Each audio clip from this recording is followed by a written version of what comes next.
राष्ट्रीय मानव सेवा संस्थान ट्रस्ट रजिस्टर्ड भारत की राष्ट्रीय कार्यकारिणी के पदाधिकारियों एवं सदस्यगणों ने नाथनगरी बरेली में पटेल चौक चौराहे पर सरदार वल्लभ भाई पटेल की मूर्ति पर माल्यार्पण कर उन्हें याद करते हुए सरदार वल्लभ भाई पटेल की जयंती मनाई। इस मौके पर राष्ट्रीय मानव सेवा संस्थान की राष्ट्रीय अध्यक्ष बिंदु इशिका सिंघानिया ने सरदार वल्लभ भाई पटेल के जीवन पर प्रकाश डालते हुए कहा कि सरदार वल्लभ भाई पटेल के जन्म 31 अक्टूबर 1875 को गुजरात के नाडियाड में हुआ। उन्होंने भारत में ही शिक्षा प्राप्त की और उसके बाद लंदन में बैरिस्टर की पढ़ाई की।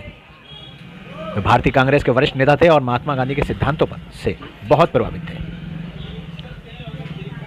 उन्होंने ये भी कहा कि आज संस्थान को सरदार वल्लभ भाई पटेल की जयंती मनाने का सौभाग्य मिला है। सरदार वल्लभ भाई पटेल की जयंती कार्यक्रम में राष्ट्रीय मानव सेवा संस्थान की राष्ट्रीय अध्यक्ष, राष्ट्रीय महामंत्री नरेंद्र पाल, राष्ट्रीय वरिष्ठ उपाध्यक्ष पवन नीलानी, वरिष्ठ उपाध्यक्ष मुकेश मेहंदी रत्ता, राकेश कुमार मौर्य, संरक्षक भारतेंदु सिंह इत्यादि शामिल रहे।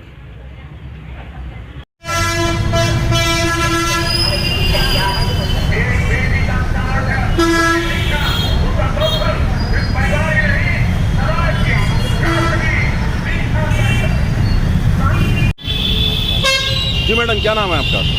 मेरा नाम बिंदु सिंघानिया है और मैं राष्ट्रीय मानव सेवा संस्थान से राष्ट्रीय अध्यक्ष हूँ। आज हम लोग यहाँ पटेल चौक में वल्लभ भाई पटेल लौह पुरुष की जयंती 150वीं जयंती मनाने के लिए एकत्रित हुए हैं। और चूँकि मैं खुद गुजरात से हूँ तो मुझे लौह पुरुष वल्लभ भाई पटेल की जयंती मनाते हुए और उनके बारे में आज कुछ बोलने का अवसर मिला है, तो मैं कुछ ज़्यादा ही अपने आप को भाग्यशाली समझ रही हूँ। अगर इनके जीवन पे हम लोग प्रकाश डालें तो इनका जन्म 31 अक्टूबर 1875 में गुजरात के काठियावाड़ ज़िले में हुआ था। उस समय हमारा ये भारत छोटी छोटी रियासतों में बटा हुआ था और इनकी जो पढ़ाई है, अगर हम शिक्षा दीक्षा की बात करें तो वो सारी हमारे हिंदुस्तान में भारत में ही हुई है। बस इन्होंने अपनी बैरिस्टर की पढ़ाई लंदन में जाके करी थी और उसके बाद जब ये अपनी बैरिस्टर की पढ़ाई पूर्ण कर रहे थे तभी गांधी जी ने भारत छोड़ो आंदोलन छेड़ दिया था और इन्होंने अपनी बैरिस्टर की पढ़ाई जो पूरी करके भारत आए और गांधी जी के साथ पूरा अपना सहयोग दिया और वो जो छोटी छोटी रियासतें बटी हुई थी 552 रियासतों को एकजुट किया और एक बहुत बड़ी मिसाल कायम करी, जिसके तहत ही इन्हें ये लौह पुरुष की उपाधि मिली थी। और ये हमारे स्वतंत्र भारत के उप प्रधानमंत्री भी थे और इस तरह हमें बहुत ही राष्ट्रीय मानव सेवा संस्थान अपने आप को गौरवान्वित महसूस करती है। देशवासियों को क्या संदेश देंगे ये बता दीजिए थोड़ा। संदेश यही है मेरा देशवासियों को कि हमारा देश ही एकजुट रहे।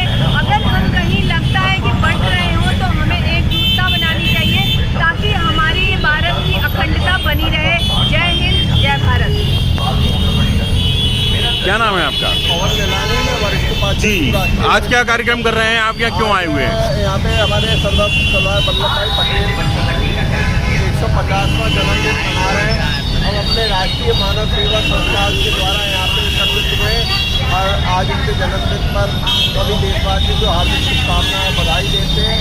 और उनके जीवन का अभी जैसे हमारे राष्ट्रीय अध्यक्ष महोदय ने बताया कि वो 552 रियासतें भी उनको इकट्ठा किया, यानी कि अनेकता में एकता का प्रतीक बने। उनसे हमें सीख लेनी चाहिए कि अनेक लोगों को इकट्ठे करके एक करने के एक ही सूत्र में पिरोकर उन्होंने जो कार्य किया वो वाकई सराहनीय था। उन्होंने देश में आज़ादी के लिए जो संघर्ष था उसमें हिस्सा लिया और आज़ादी देश को आज़ाद कराने में उनकी अहम भूमिका रही। उन्होंने महात्मा गांधी, जवाहरलाल नेहरू और अपने क्रांतिकारी साथी सुभाष चंद्र बोस वगैरह के साथ काफ़ी तालमेल के साथ देश को आज़ाद कराने में अहम भूमिका निभाई।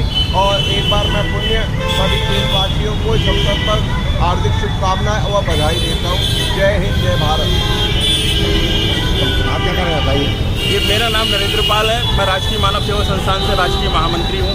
सबसे पहले तो मैं अपने देशवासियों को सरदार वल्लभ भाई पटेल की जयंती की बहुत बहुत हार्दिक शुभकामनाएं देना चाहता हूँ, क्योंकि हमारी राष्ट्रीय मानव सेवा संस्थान जो रेगुलर जो लगातार जो हमारे कार्यक्रम कर रही है उसमें एक कार्यक्रम श्रेणी में यह है हमारे महापुरुषों की जयंती को मनाना। तो क्योंकि हमारे देश से संबंधित राष्ट्र से बढ़ के संसार में कुछ नहीं है, और राष्ट्र के लिए जिन जिन महापुरुषों ने जो जो कार्य किए हैं उनको हमें कभी भूलना नहीं चाहिए। और उसी श्रेणी में आज हम वल्लभ भाई पटेल जी की जयंती मना रहे हैं, जिससे कि जो पूरा हमारा देश युवा और सब जाने कि हमारे इस देश को स्वतंत्र कराने में किसने अपना बहुत बड़ा योगदान दिया है। इसी के साथ